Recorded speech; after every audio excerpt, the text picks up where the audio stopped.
Querida, gente boa de Deus, seres humanos de boa vontade, é com vocês que eu estou falando aqui e em qualquer lugar da Terra e daqui a pouco em muitas línguas espalhadas por plataformas do mundo inteiro, onde o Evangelho, com a graça de Deus, será também anunciado.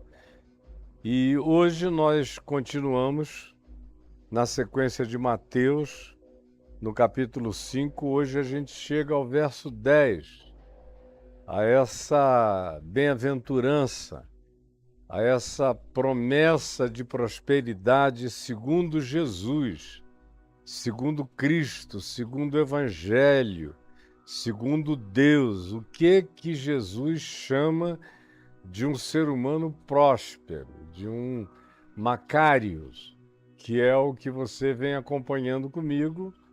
E quem deu a si mesmo o privilégio de já vir andando comigo desde Mateus capítulo 1, verso 1, chegou já aqui tendo aprendido um monte de coisas e tendo lavado a mente de muita tolice. Muita tolice. Eu quero insistir nisto, porque eu vejo um desperdício monumental de tempo. Afinal de contas, tem uma pergunta que você precisa responder. Para que serve o Evangelho? De que te adianta o Evangelho? O que é um Evangelho que traga benefício para a vida? Que produza significado de prosperidade, de felicidade, de equilíbrio, de harmonia, de força, de tenacidade, de resiliência, de coragem, de desassombro para viver. Que evangelho é esse?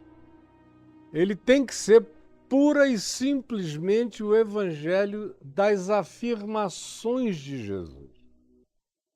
Eu fico vendo cada vez mais na internet uma quantidade enorme de gente gastando tempo, enchendo as plataformas, distraindo os tolos, os incultos, os incautos, os ignorantes, os mal informados ou os duvidosos, com uma quantidade imensa de entulho, de besteira. E quase tudo é tentativa de demonstrar, como eu tenho visto com muita regularidade, palestrantes dizendo: por que eu não creio nisso? Deixa eu te dizer por que eu não creio nisso. E cada vez que você ouve algumas pessoas falarem, elas estão ali só para dizer por que elas não creem mais. Por que elas deixaram de crer. E aí, pelo amor de Deus, não precisa de você. Até mal ajambradamente se comunicando, sem a cultura necessária, nem para ser totalmente negativo.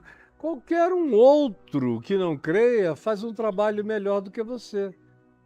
Se for para você chegar aí e só ficar dizendo por que você não crê mais na Bíblia, pelo amor de Deus, você está perdendo tempo. Eu não tenho tempo para ficar dedicando às relatividades da Bíblia. Eu só tenho tempo mesmo, que é o que eu faço 99% das vezes que eu abro a minha boca, é para afirmar o que Jesus é, quem Cristo é, o que o Evangelho pode e faz por nós. É positiva essa mensagem do Evangelho, é uma boa nova, não é uma bela negação, não é apenas uma desestruturante desconstrução, não é apenas uma exibição de traumas religiosos, porque a maioria dessas pessoas já foram religiosíssimas, já foram caretíssimas, já foram tudo quanto eu digo que não é algo que caracterize a mensagem nem um convite de Jesus para a gente viver e encarnar. viveram assim durante muitos anos, até que um dia se descobriram enganados. Aí agora passam a vida dizendo no que não creem. Cursos de eu não creio mais. Vou provar para você, porque esse texto aqui, ou porque aquela palavra ali, ou porque essa informação aqui não tem valor para você. Bom, ninguém cresce na vida aprendendo só o que não tem valor, especialmente quando você tira um osso da boca do cão e não oferece a ele um filé. Eu tenho tirado muito osso da boca de muita gente que já vinha roendo um osso aí há décadas. Mas eu dou um filé no lugar, eu dou uma picanha para quem é carnívoro, eu dou uma fraldinha. Já que a gente está falando de cachorro, que é carnívoro, não é vegetariano, não é vegano, ele come carne. Então, usando essa analogia, se você tira um osso, você tem que fazer uma compensação. Agora, você anda perdendo muito tempo seguindo um pessoal por aí que acha que descobriu a roda, a pólvora e que estão transformando as suas angústias pessoais ou as suas quase soluções existenciais em propostas para os outros. Eles não chegaram nem a concluir para eles. Não transformaram aquilo ainda nem em benefício existencial pessoal, mas já estão aí dizendo, aperte o sininho, venha assistir, oferecendo cursos de negatividade. Eu não me interesso absolutamente por provar a você negatividade de nada. O que me interessa é demonstrar a você que em Cristo Jesus habita corporalmente toda a plenitude da divindade. Isso me interessa.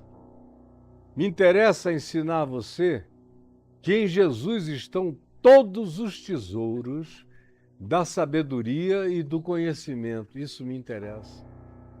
Me interessa que você saiba que, conhecendo a Jesus, você conhece cada vez mais intimamente o caráter de Deus na relação como Pai, de amor, de perdão e de graça.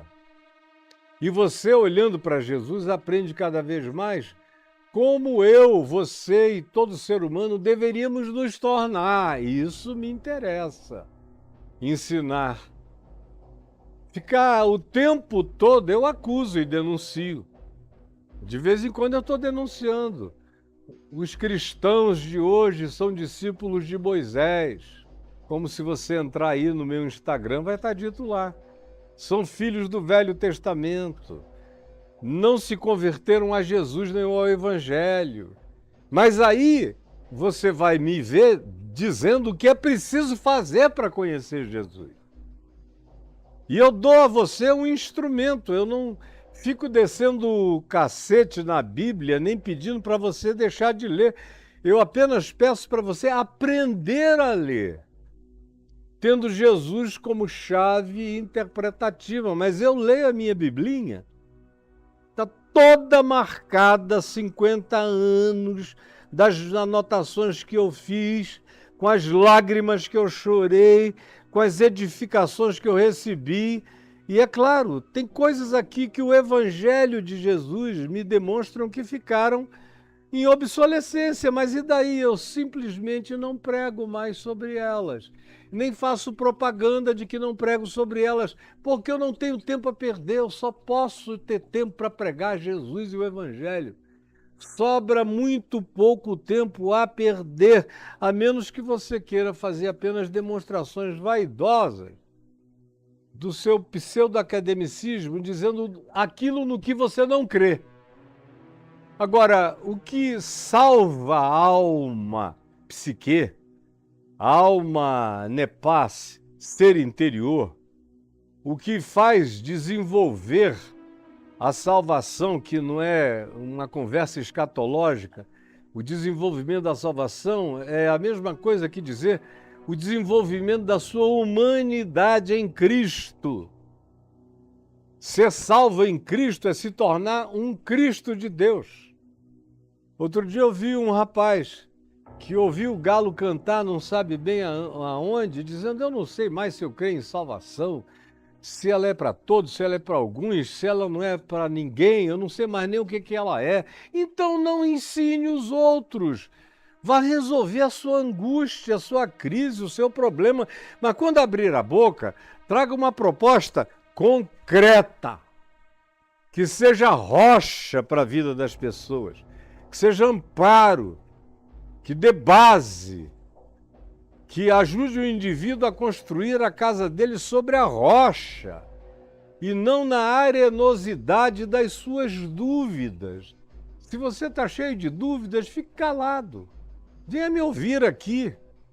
Vamos tentar resolver isso com lucidez na palavra, mas não tente se transformar em mestre das suas dúvidas e das suas negações, porque você só vai fazer um mal enorme às pessoas, porque você ainda não tem o que dar. Você só está no meio de um conflito muito grande. Dito isto, como uma introdução necessária, não ao que eu vou dizer hoje, mas ao que você vem vendo e ouvindo para todo lado na internet, tem mais pregação de negação. Quando você vê alguém que supostamente tem um curso de teologia, ou fez o mestrado, ou está fazendo algum curso acadêmico, na maioria das vezes, quase que totalmente, são negações, negações, negações, e eu não creio mais. Parabéns, meu filho, durante anos você foi um tolo infantil, que não conheceu o cerne do Evangelho. Agora, pelo amor de Deus, não precisa compartilhar a fragilidade e a inconsistência da sua fé, ou da sua maturidade, porque a vida é curta.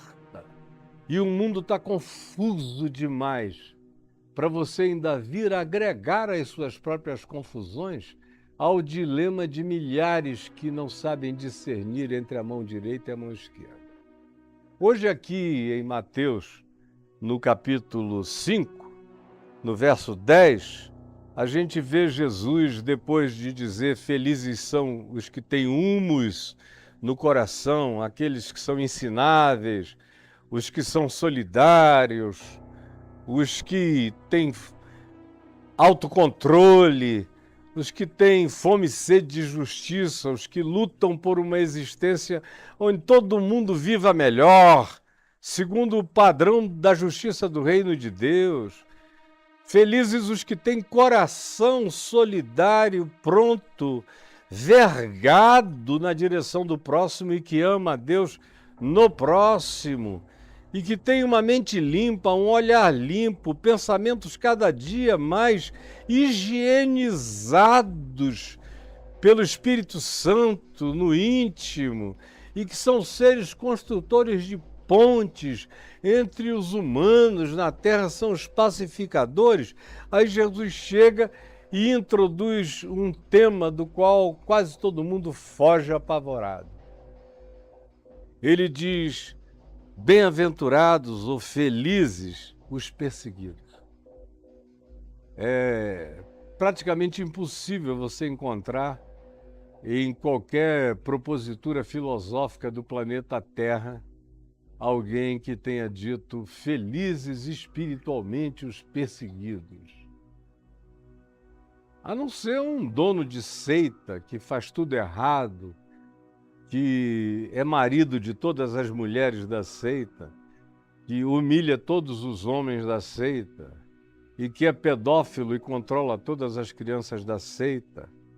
E quando as autoridades descobrem, vêm em cima, eles dizem: olha, estamos sendo perseguidos porque nós somos os únicos que praticamos a verdade. Ou, como a gente vê no meio evangélico, não é católico também, mas aqui no meio cristão, do cristianismo ocidental, aonde todas as porcarias do mundo são feitas e praticadas em nome de Deus e de Jesus há quase 2 milênios, quando a sociedade não aguenta mais e diz: chega, a gente não suporta mais, vocês são intragáveis.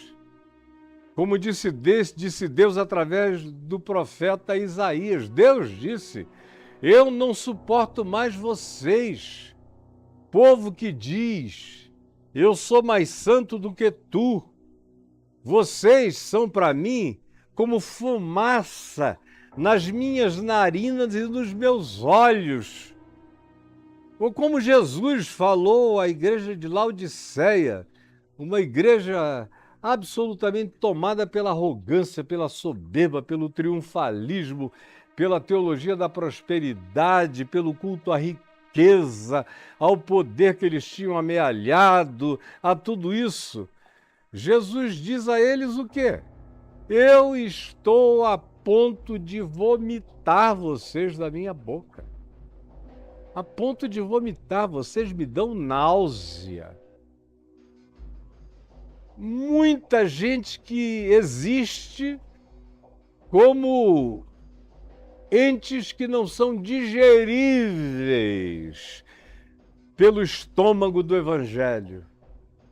O estômago do Evangelho não te digere. É como engolir uma pedra. É como comer aquilo que o seu ácido gástrico não vai ter o poder de dissolver, que vai empanzinar e empedrar você. E aí eles dizem: nós estamos sendo perseguidos. Passam a vida inteira jogando pedra nos outros, mandando todo mundo para o inferno, acusando, dizendo: nós é que somos os filhos de Deus, os superiores. Quem não frequenta o nosso clube santo, religioso, vai direto para o inferno. Quem não bota dinheiro nessa caixa que Deus deu para essa arca da aliança financeira, chamada de gasofilácio, está perdido, saia daqui. Como há uma quantidade enorme de pastores fazendo isso com aqueles que não têm recurso, às vezes, nem para passagem de ônibus, para chegar lá. E aí o povo vê isso, está na internet. O pessoal não fala isso com as portas fechadas. Antigamente, há 70 anos atrás, 60 anos atrás, por exemplo, a Assembleia de Deus tinha uma reunião, na maioria das vezes era às segundas-feiras, que era uma reunião de portas fechadas. Por exemplo, lá em Manaus, quando o reverendo pastor Alcibiades Vasconcelos era o pastor da Assembleia de Deus de Manaus, e o Samuel Câmara era um adolescente ainda, da classe da minha irmã na Escola Técnica Federal do Amazonas, o que acontecia? Às segundas-feiras ele reunia os obreiros e as pessoas de todas as congregações da Assembleia de Deus na cidade para irem para a ceia do Senhor no templo central, e a porta ficava fechada. Não entrava ninguém que não fosse membro daquela Assembleia de Deus. Ninguém. Porta fechada, ceia do Senhor, e também era a hora em que o pastor fazia as suas pastorais, ele pronunciava as suas falas exortativas mais graves, coisas desse tipo e desse gênero. Então pessoas de fora não entravam, a porta era fechada. E todo mundo já sabia que às segundas-feiras, só pessoas de dentro que faziam parte, que estavam comprometidas, estavam convidadas a ir. As de fora não, porque era um dia em que eles não iriam evangelizar, não iriam pregar a cruz, o arrependimento, a graça de Deus, nada disso. Era exortação para as pessoas, mas a porta era fechada, só crente entrava. E aí eles falavam o que eles queriam. Hoje não. Agora, cara, tudo está na internet. A pastora põe um preenchimento de bunda. Fica com uma bunda de melancia, aquela coisa projetada que dá para carregar uma bacia. Dá para servir um coquetel na bunda da pastora. E o paninho ainda entra no reguinho. E ela desfila, dando aula para lá e para cá. Distribui-se isso para o mundo inteiro na internet. Aí as pessoas começam a falar barbaridades. Aí o que a pastora diz? Estamos sendo perseguidos.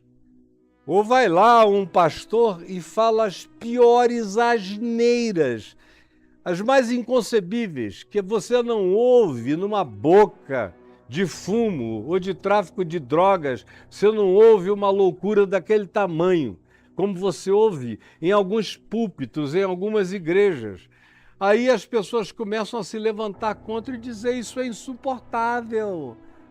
Aí eles dizem, estamos sendo perseguidos. Ou então roubam, assaltam, praticam estelionatos, ou ameaçam dar golpe de Estado, ou querem privilégios e conseguem privilégios absolutamente torpes e corruptos, em nome de Deus e de Jesus, de algum governante ou governo que faça esse tipo de negociação com eles. Aí a mídia descobre, as pessoas descobrem, começam a bater. Aí eles dizem o quê? Eles dizem, estamos sendo perseguidos. Como a gente viu a ex-primeira-dama domingo passado ou sábado passado, num culto, chorando, dizendo, estamos sendo perseguidos, porque, meu Deus, depois de fazerem 4 anos de baboseira, aí as coisas vão sendo descobertas e vão aparecendo e vão sendo colocadas diante dela e de todos como fato. Aí a pessoa diz que está sendo perseguida pelo mal que praticou, pela idiotice que advogou, por aquilo que era anti-evangelho e se propôs, por aquilo que era uma negação do amor de Deus, conforme manifesto em Jesus. Era a negação, praticada como se fosse fé e crença, ensinada em nome de Jesus. Aí até os ateus se arrepiam e dizem, não! E os crentes dizem, estão vindo com perseguição. Ora, esse tipo de perseguição é bem-vinda, porque pode ser que você crie vergonha na cara, que você ganhe pudor, que você passe a não ter mais coragem de fazer tanta coisa louca em nome de Deus e de blasfemar do nome de Deus o dia inteiro. E quem blasfema do nome de Deus o dia inteiro? E a sociedade, eu não estou nem falando de uma sociedade cristã, uma sociedade completamente laica e leiga e secular, mas que sabe que aquilo que está sendo dito, feito e praticado é a antítese de todo bom senso, de toda lógica, de toda saúde humana, se levanta contra. E os meios de comunicação também denunciam, eles dizem, estão nos perseguindo. E eu vou fazer 70 anos daqui a um ano e pouco e só ouço isso há 70 anos praticamente, desde criança. A minha avó era protestante, então ela vivia batendo em padre. Falava mal de padre, mal de católico, dizia que os católicos iam para o inferno. Era um negócio horrível, porque a minha avó paterna era católica, muito beata. E a minha avó materna, uma protestante horrorosamente chata. Ela não era chata num convívio comigo ou com os netos. Embora ela não tivesse a mente muito aberta, a gente às vezes padecesse algumas tolices dela, mas nunca nos traumatizou. Mas o que ela colocou de trauma em mim foi vê-la falando mal da minha avó, católica, baiana, de origem francesa, bisavó ou tataravó da Paula Lavigne, mulher do Caetano. Somos da mesma família, do lado paterno, dos Lavini, baianos, e a minha avó protestante do interior do Amazonas, dizendo: essa tua avó, Dona Zezé, infelizmente, tão linda, com aqueles olhos azuis, mas vai para o inferno, Caio Fábio, porque é católica. Aí, quando a minha avó, do lado de lá, começou a ouvir isso, começou a fechar o coração, já não gostava mais de encontrar com a minha avó materna. Os filhos dela, incluindo o meu próprio pai, que tinha que conviver com ela lá em casa, de vez em quando tinha que dar uma bronca nela, dizer: pelo amor de Deus, Dona Maria, se a senhora quiser falar essas asneiras, vá para o banheiro e fale sozinha, mas não fale isso na minha presença, nem na presença dos meus filhos, nem na presença da sua filha, que é protestante, mas não é como a senhora. A senhora é horrível. Aí meu pai saía de casa e ela dizia: é outro incrédulo que vai para o inferno. E é por isso que a gente tem que se preparar para a perseguição. Meu Deus, uma perseguição contra pessoas dessa natureza é não apenas natural, mas chega a ser até pedagogicamente bem-vinda para ver se caem em si, se saem do trono de Satanás, aonde vivem acusando os demais, e se convertem ao trono da graça, ao evangelho do amor de Deus, da misericórdia e do perdão, do Deus que em Cristo amou ao mundo de tal maneira que deu seu Filho, para que todo aquele que nele crê não pereça, mas tenha vida eterna, e para que todo aquele que mesmo nunca tenha ouvido falar no nome dele, receba a palavra intuitiva que o Espírito Santo sopra, e sopra onde quer, mesmo onde ninguém chegou, pregando ou informando coisa alguma, que esse também seja coberto por essa graça que abraça o mundo inteiro, a humanidade toda, de tal modo que, se você quiser ir para o inferno, é uma alternativa, mas você vai ter que se esforçar para chegar lá. Não é tão fácil assim, não. E ele é totalmente diferente, o inferno, do inferno dos crentes. É outra categoria. Quem quiser saber o que eu penso disso, entre aí no portal caifab.net, na lupinha, escreva o que é o inferno, e você vai ver várias coisas minhas a respeito do inferno como algo no não tempo, e que não tem nada a ver com um tempo contínuo, perene, não tem a ver com imortalidade de sofrimento, é outro departamento, não é aqui o caso, demandaria uma certa sofisticação de compreensão para alguns entenderem, eu não estou com esse tempo. O tempo aqui é macários, felizes, os perseguidos por causa da justiça.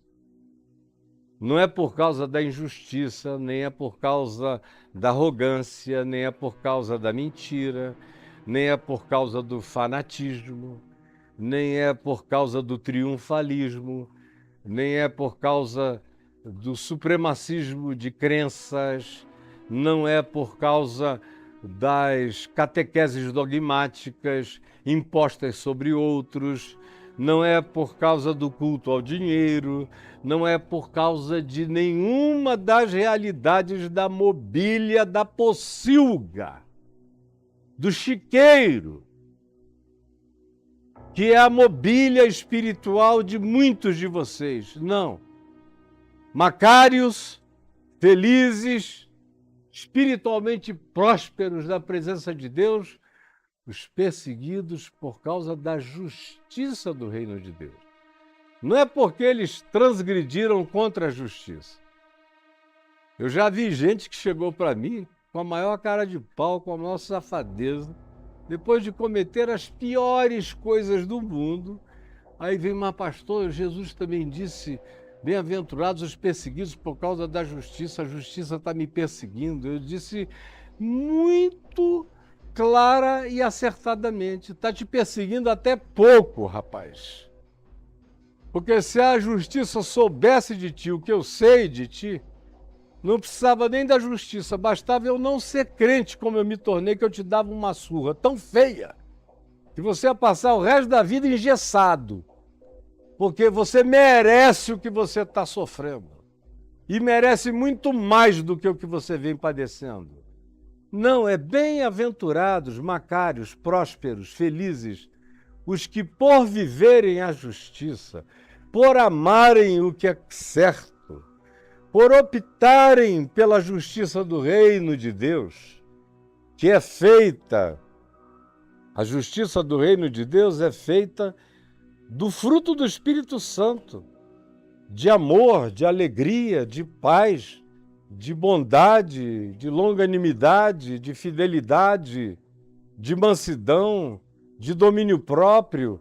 Disso é feita a justiça do reino de Deus, é feita de perdão, é feita da oração que ora por aqueles que nos perseguem e ama até os inimigos. Essa é a justiça do reino de Deus. É quando você, sendo assim, vivendo assim, encarnando o Evangelho conforme Jesus mandou encarnar, praticando todo o bem, vivendo no esbanjamento da generosidade da graça na direção de todas as pessoas, ainda assim, e apesar disso, é perseguida por aqueles que acham que você levantou demais o sarrafo, porque eu já fui perseguido demais por aqueles que achavam que a minha vida tinha estabelecido uma referência, um sarrafo muito alto.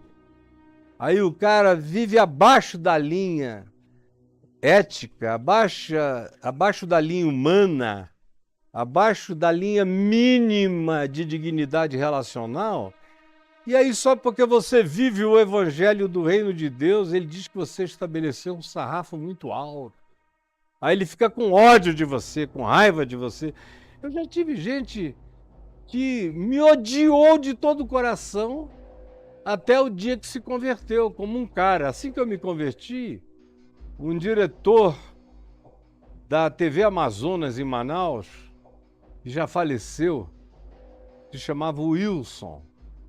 E eu era recém-convertido, tinha 19 anos, comecei a pregar na televisão todo domingo à noite, ao vivo, para a cidade inteira, depois para toda a rede amazônica, depois começou a ir de lá para o país inteiro. E o cara tinha ódio, porque ele ouvia falar na minha fama de antes de me converter, como eu era pegador de tudo que é mulher da cidade, e nunca levei uma surra na vida, talvez até devesse ter levado uma ou duas ou três, nunca levei nenhuma, mas dei muitas. E vivi sob muitas ameaças justificáveis. Por isso eu nunca tive um pingo de autopiedade, nem de autovitimização, nem de coitadismo, porque eu sei que todas as perseguições que eu sofri antes da minha conversão tinham razão de ser. E eu nunca me senti dodói por nada disso, eu não estava fazendo o que era certo.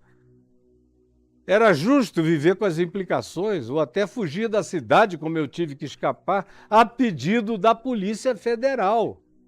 Quando eu tinha menos de 16 anos de idade, eu já estava nessa situação horrorosa, vivendo lá na minha terra, no iniciozinho dos anos 70, em 1970.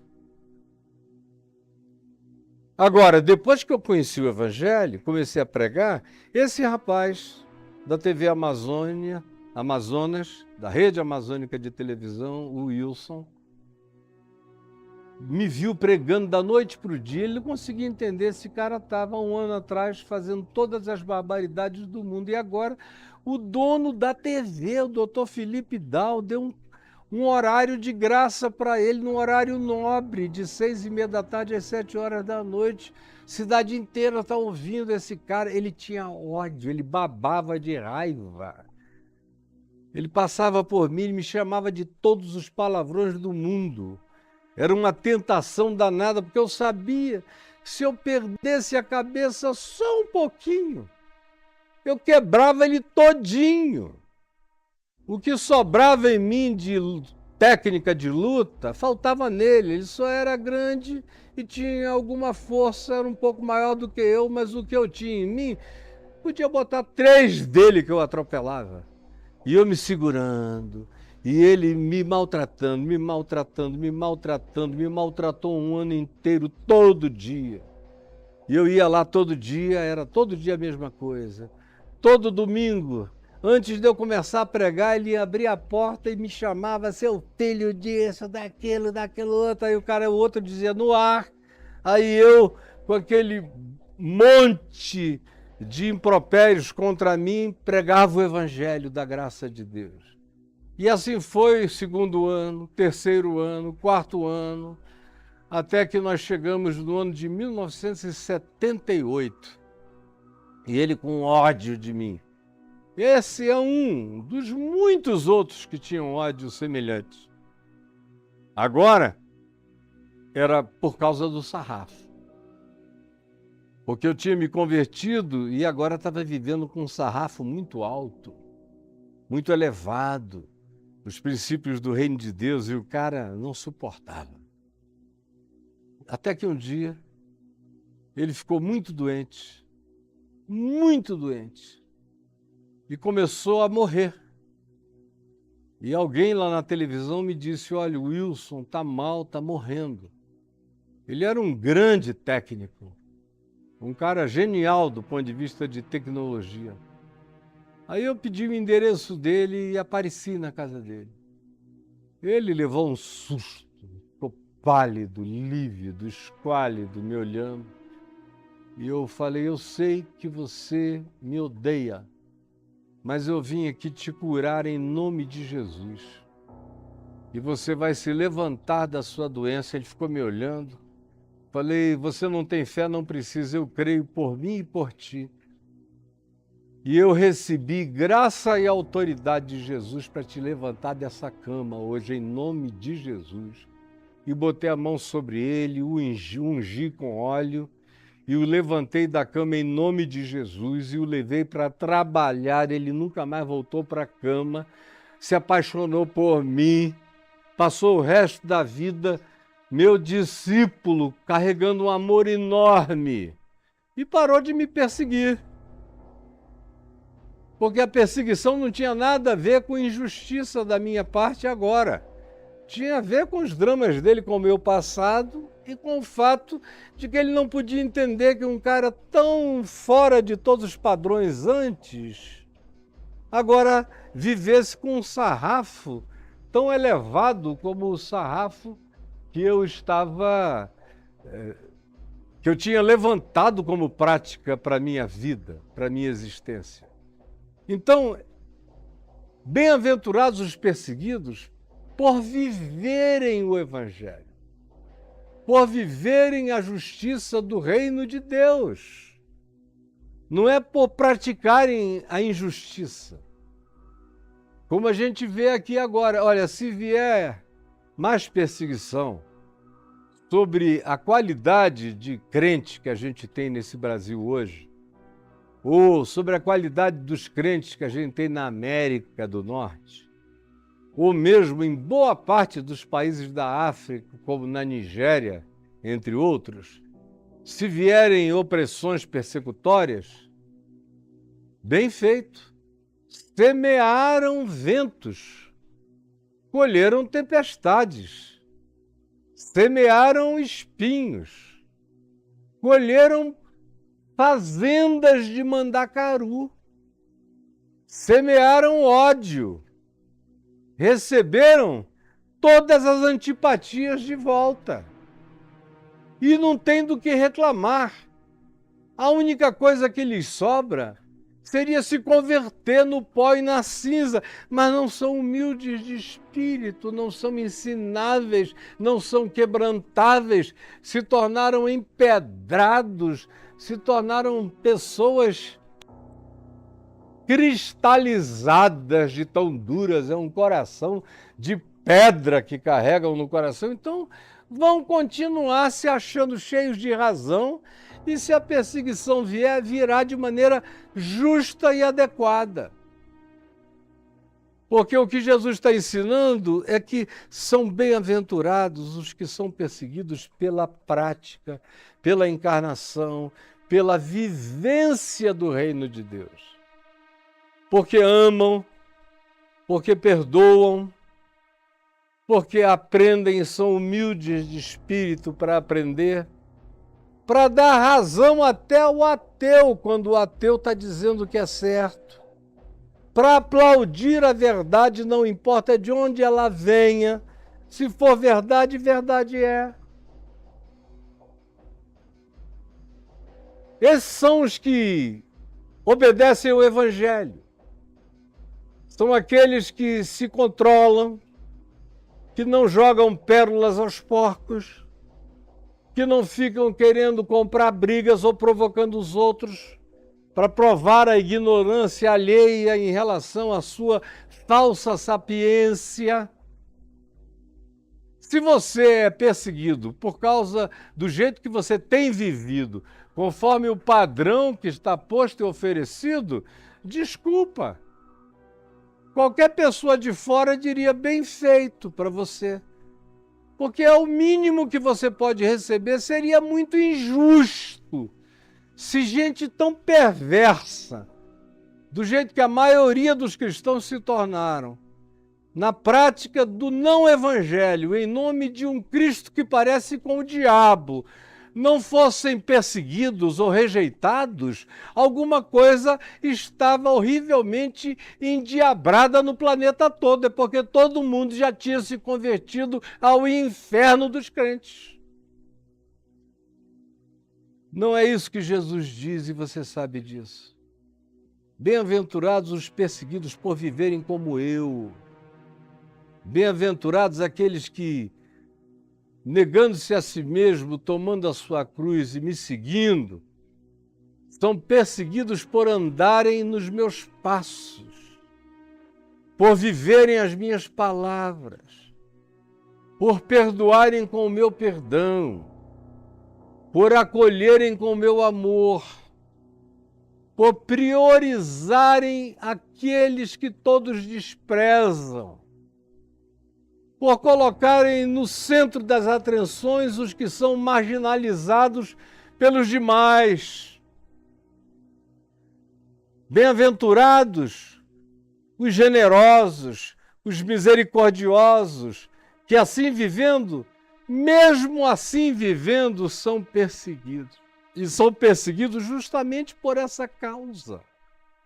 Como Jesus foi perseguido justamente por causa da prática da justiça do reino de Deus.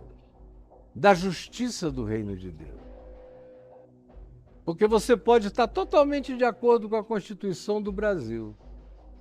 Mas se você começar a pregar, não a burrice, a idiotice que você vê a religião pregando, mas a anunciar algumas coisas do Evangelho, até a Constituição Federal vai olhar para você de maneira esquisita, até alguns ministros.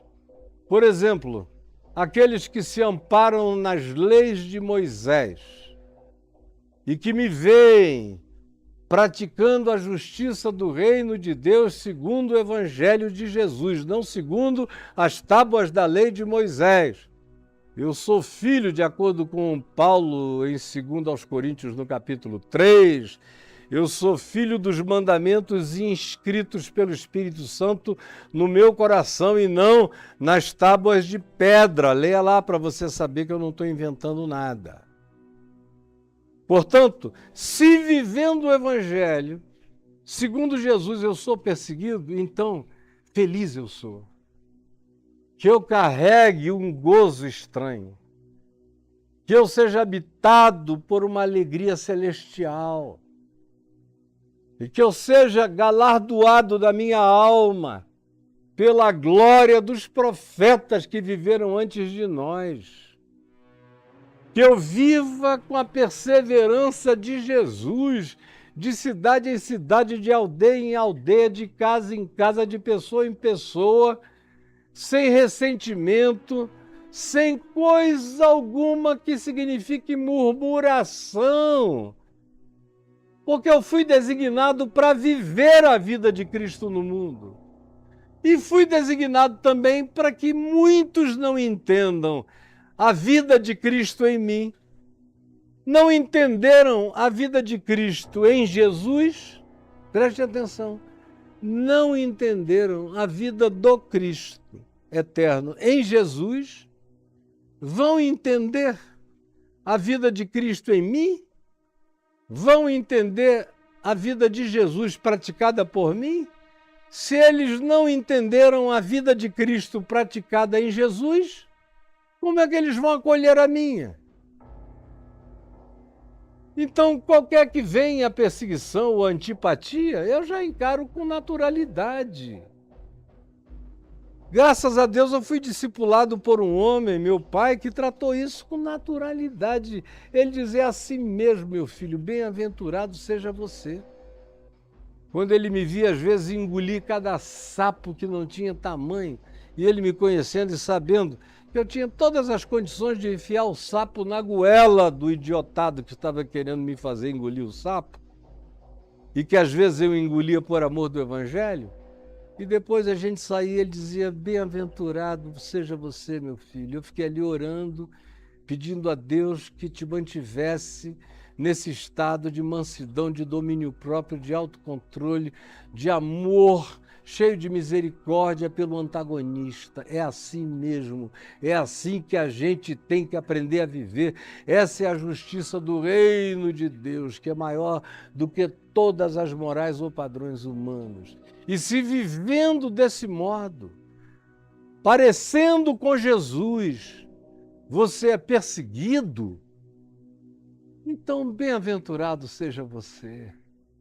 Macários, você é um bem-aventurado, meu filho, minha filha. O Evangelho está vivo aí dentro de você, o que nos leva, por exemplo, para as bem-aventuranças em Lucas, no capítulo 6. Se você quiser dar uma olhadinha nas bem-aventuranças de Lucas, no capítulo 6, do verso 20, onde se diz o seguinte, bem-aventurados são os mesmos macários, vós, os pobres. E aqui é aquele cara que não carrega a arrogância da riqueza pessoal, de superioridade contra e sobre ninguém. E também inclui o pobre de ausência de bens. Não apenas o indivíduo que no coração se sabe capaz de aprender sempre, também esse, mas também aqueles que não têm. Bem-aventurados os pobres, vós os pobres, porque vosso é o reino de Deus. Bem-aventurados vós os que agora, no dia de hoje, no presente momento, tendes fome, ou não tendes o suficiente, o bastante, porque sereis fartos, fartos, fartos, em todos os níveis de fartura, não apenas fartura material. Bem-aventurados vós os que hoje, agora, no presente momento histórico, chorais, sois maltratados, porque vai chegar logo, logo a hora em que tudo isso vai virar ao contrário e vocês vão rir, não de cinismo e não com as gargalhadas dos superiores que dizem bem feito para aqueles que os tinham maltratado. Vocês vão rir o riso de Sara, o sorriso daquele que ficou grávido da graça de Deus quando não podia nem imaginar. Esse é o riso que vai possuir vocês. Bem-aventurados sois quando os homens vos odiarem. Às vezes eu ouço pessoas que me dizem, Caio, impressionante, como você era o cara mais amado do Brasil. E eu sei que eu fui provavelmente um dos seres humanos mais amados deste país, dentro e fora da igreja, durante uns quase 30 anos. E sei que depois de 98 eu me tornei odiado por muita gente, não por todos. Graças a Deus tem milhões que me amam e muito, e me respeitam demais. Mas tem alguns, não de fora da igreja eu não encontro ninguém que não me ame. De fora da igreja todo mundo vem me parabenizar, me beijar, dizer que aprendeu Deus comigo, aos milhares e milhares. Agora, dentro da igreja, conquanto haja aqueles que me amem, que continuem a me amar e outros novos que me amam, tem uma quantidade enorme que não sabe nem por que me odeia. Aí eu vejo pessoas dizendo, Caio, impressionante, como lá na minha igreja eu não posso nem abrir a boca para falar teu nome. Eu digo, eu sei.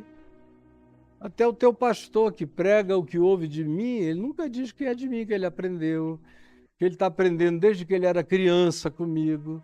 Ele me esconde de todo mundo, porque ele tem medo de, se ele mencionar o fato de que ele aprendeu isso comigo, ele venha também a ser odiado como eu sou odiado.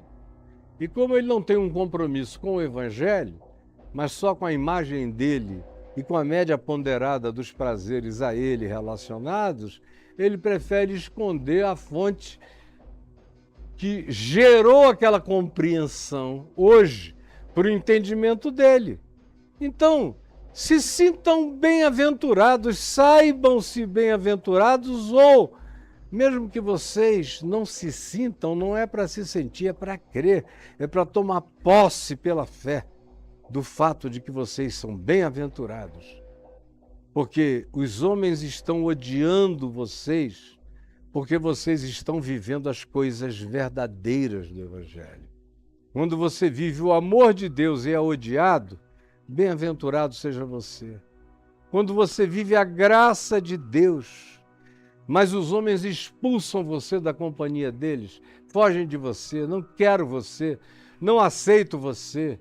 Nesse púlpito ele não prega, aqui ele não entra, ou faz tudo o que fizeram com os profetas ou com os apóstolos, ou com Jesus. Jesus diz, felizes são todos os que vivendo o amor de Deus na prática são marginalizados por essas pessoas. Bem-aventurados sejam vocês, porque vocês estão sendo injuriados e rejeitados por causa do nome digno que vocês encarnam, que é o nome do Cristo, o nome do Filho do Homem.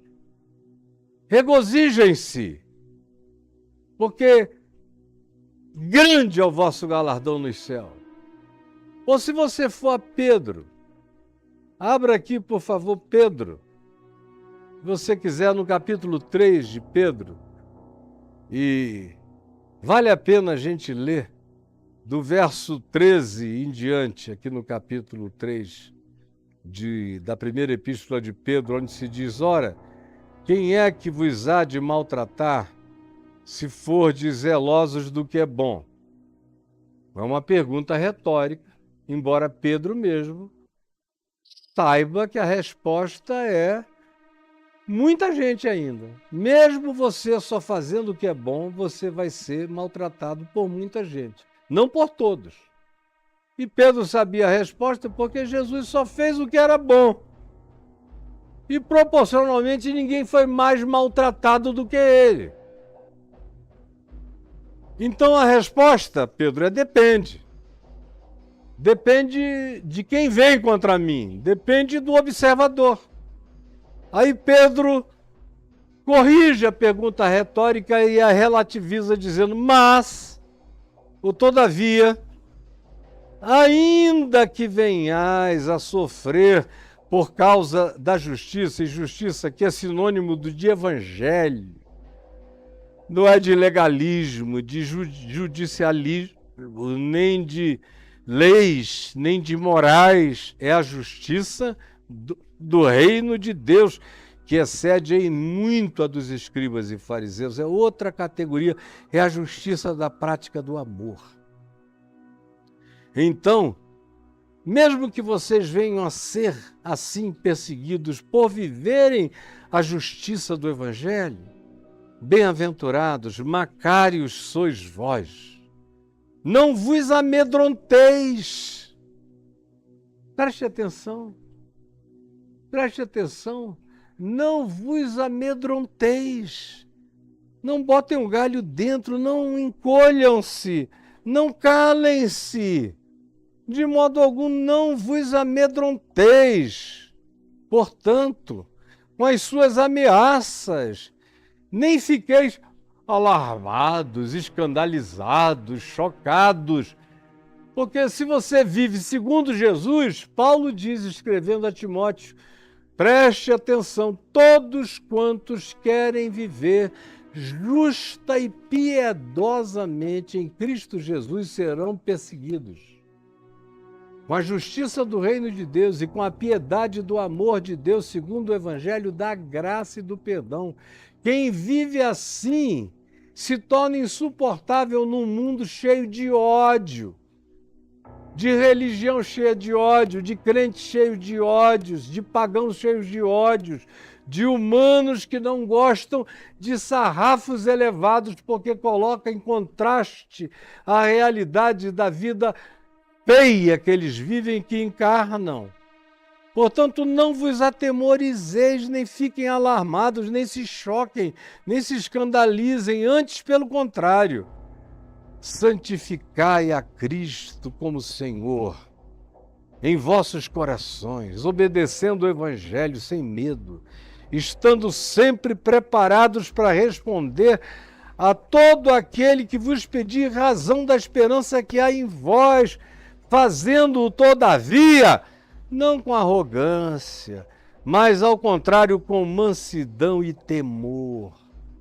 Com mansidão e temor, com humildade, com mansidão e temor, coisa linda, com boa consciência, sem acusação nenhuma na consciência, sabendo que vocês estão vivendo com a mente limpa, os olhos limpos, a vida limpa, com os sentimentos limpos, com boa consciência, para com todos, na presença de Deus, de modo que naquilo em que eles falam contra vós outros, falam mal de vós, inventam mentiras sobre vocês, eles fiquem envergonhados. Eles fiquem envergonhados, sim, os que difamam o vosso bom procedimento em Cristo Jesus, porque se for da vontade de Deus, é melhor, é muito melhor que sofrais por praticardes o que é bom do que por praticardes o que é mal. Obviamente, é o que Jesus está ensinando na simplicidade absurda do significado do que seja ser feliz, do que seja ser próspero em Deus, em Cristo Jesus, o nosso Senhor. Olha bem aqui para mim. Os melhores momentos da chamada igreja visível, historicamente objeto de narrativa, historicamente constatável. Os melhores momentos dela foram os momentos em que ela sofreu perseguição perversa. Quando, praticando o que era bom, praticando o Evangelho, por causa da prática do bem, por causa da prática do Evangelho, os Calígulas, os Neros, os Domicianos, os príncipes perversos, os reis malignos, as rainhas bruxificadas, os papas mordazes e malignos, os cardeais horrorosos, os bispos invejosos, os pastores cobiçosos de torpe ganância, perseguiram vocês. Quando vocês são perseguidos injustamente, esse é o momento de maior glória para vocês. Porque vocês ficam na companhia de Isaías, de Jeremias, de Ezequiel, de Oséias, de gente boa de Deus, de Amós, de Obadias. Ficam na companhia de Pedro, de Paulo, de João, de Tiago decapitado. Ficam na companhia de Cristo Jesus. Agora, a maior parte das vezes que a igreja foi perseguida, ela foi perseguida com razão de ser. Foi perseguida por causa da sua maldade, do seu abuso, do seu estelionato, da sua corrupção, da sua perversão. E aí eles ficam chorando, dizendo, estão nos perseguindo. Raramente nós somos perseguidos pela prática do bem. Agora, pela prática do mal, é bom que sejamos perseguidos, para ver se no meio disso alguém cria vergonha na cara, alguém acorda, alguém vira humilde de espírito e aprende alguma coisa. Mas se for pela prática do Evangelho, assuma, abrace a sua bem-aventurança. Abrace a justiça do reino de Deus. E fique sabendo que você já é um ser habitado pelo reino dos céus. O trono da glória está plantado em você. O reino de Deus, que não vem com visível aparência, não é manifestado como uma torre de Dubai. Não, é uma construção abstrata no coração. Estará erguido indestrutivelmente no coração de vocês. Aqui no Instagram acabou, mas eu prossigo com você aqui no YouTube, na nossa plataforma, no Papo de Graça. O reino de Deus, o reino dos céus, está dentro de você. Por fora você pode não ter nada, podem despojar você de tudo, mas você é o ser humano mais rico do pedaço, de qualquer pedaço. Senhor Jesus, eu estou aqui como uma criança, falando com crianças, dizendo o óbvio, segundo o Evangelho, o óbvio de Jesus, o óbvio de Cristo Jesus, o óbvio de Pedro, o óbvio de Paulo, o óbvio de Isaías, de Jeremias, de Ezequiel. Eu estou dizendo o óbvio daqueles que andaram contigo e aceitaram todas as consequências. Mas é um óbvio praticado por muito pouca gente. Não que eles não entendam, mas infelizmente é porque no coração empedernido não querem acolher. E porque na covardia, na falta de fé varonil, tenaz e perseverante, não perseveram no Evangelho contra tudo, contra todos, ou contra todo medo, perigo, ameaça ou torpor, mas não se vergam por medo algum ante ninguém, porque já carregam em si a glória de serem habitados pelo reino de Deus, pela presença do Cristo eterno morando em mim, colocando a luz de Deus na minha face, o brilho da glória de Deus nos meus olhos. Por favor, ajuda-nos a entendermos isto e a querermos isto e a ambicionarmos isto para as nossas vidas. Eu volto com você amanhã, é quinta-feira, amanhã a gente está aqui. Eu só não poderei fazer na sexta à tarde, porque a gente vai ter que lidar com um problema técnico. Os técnicos vêm aqui para consertar algumas coisas e agregar algumas outras que estão faltando. Ainda tem muita coisa a fazer aqui no nosso estúdio em reconstrução.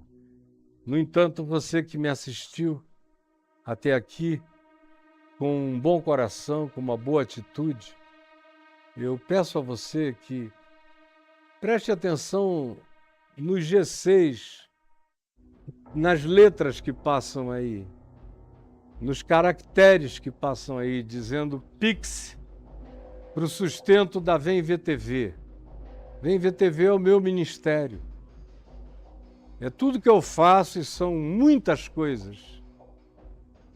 E se você quer ajudar o meu ministério, que agora vai crescer muito mais, daqui a um mês nós estaremos com o YouTube em língua inglesa para todo mundo que fala inglês na Terra. E as minhas mensagens vão ser todas elas colocadas em inglês, automaticamente. E nós vamos começar a fazer propaganda em jornais, em revistas, em sites dos Estados Unidos, da Inglaterra, da Austrália, da Nova Zelândia, do mundo inteiro onde se fala inglês. A terra toda fala inglês. E eu vou precisar da sua ajuda, porque a gente vai precisar de dinheiro para divulgar, para chamar a atenção das pessoas. Porque, claro, eu não vou dizer, venha ouvir o Caio Fábio no YouTube, na sua língua, em inglês. Não, eu vou colocar os temas que eu vou tratar, que são temas que a igreja nos Estados Unidos e na Europa e no mundo inteiro não tratam e tem medo de tratar e não sabem nem como tratar. Isso a mesma coisa vai acontecer em espanhol, em toda a América Latina. E em italiano, por enquanto, depois vai para o francês, eventualmente em hebraico, em Israel, em árabe, para todo mundo árabe. Eu não estou aqui para brincar, eu tenho mais alguns anos de vida e eu quero gastar tudo e quero chamar você a ser meu sócio de ministério, como Paulo chamava, meu cooperador de ministério. Convido você a ajudar financeiramente nesse Pix da Vem VTV. Coloque aí, seja generoso com o mundo que precisa ouvir o Evangelho. E com os brasileiros também, porque se eu tivesse mais recursos aqui, eu divulgava, impulsionava e a gente atingiria milhões de outros. Milhões de outros, tem muitos milhões sendo atingidos. Especialmente quando eu vou nesses podcasts todos, são milhões e milhões e milhões, e eu vou vendo o resultado. Agora, podia ser muito mais. E vai ser na terra toda, e eu conto com você, me ajude. Como também você vê aí o meu Pix pessoal, como aqueles que vão no meu Instagram, está preso lá, fixado no topo. Como ajudar o Caio e a Adriana, minha casa, porque eu como, bebo, tomo um cafezinho.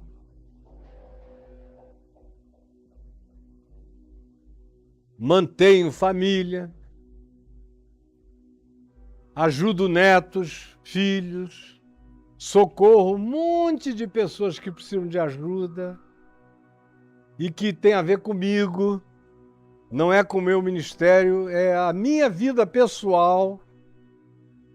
Eu tiro do meu dinheiro com prazer para socorrer outros, porque isso não é só o privilégio de outros ajudarem o meu ministério, é também meu privilégio ajudar a vida de outros com o dinheiro que me toque. Então eu peço que você ajude, seja generoso, seja cheio de graça e veja, as informações estão aí ou na descrição dos vídeos, tanto no YouTube quanto no Instagram, em todas as plataformas, você tem todos os informes, é só querer ajudar, tá bom? Um beijo para você, eu vejo você amanhã. Se o que eu disse aqui, por mais simples que tenha sido, tocou o seu coraçãozinho e você gostaria de compartilhar com os seus amigos, as suas amigas, com outras pessoas, faça isso sem medo, sem vergonha, sem intimidação nenhuma. Deixe de ser um acovardado de Cristo Jesus e passe a ser um valente do Evangelho. Em nome de Jesus. E um beijo para todos vocês. Fiquem com Deus e até amanhã, com a graça de Jesus. Amém e amém.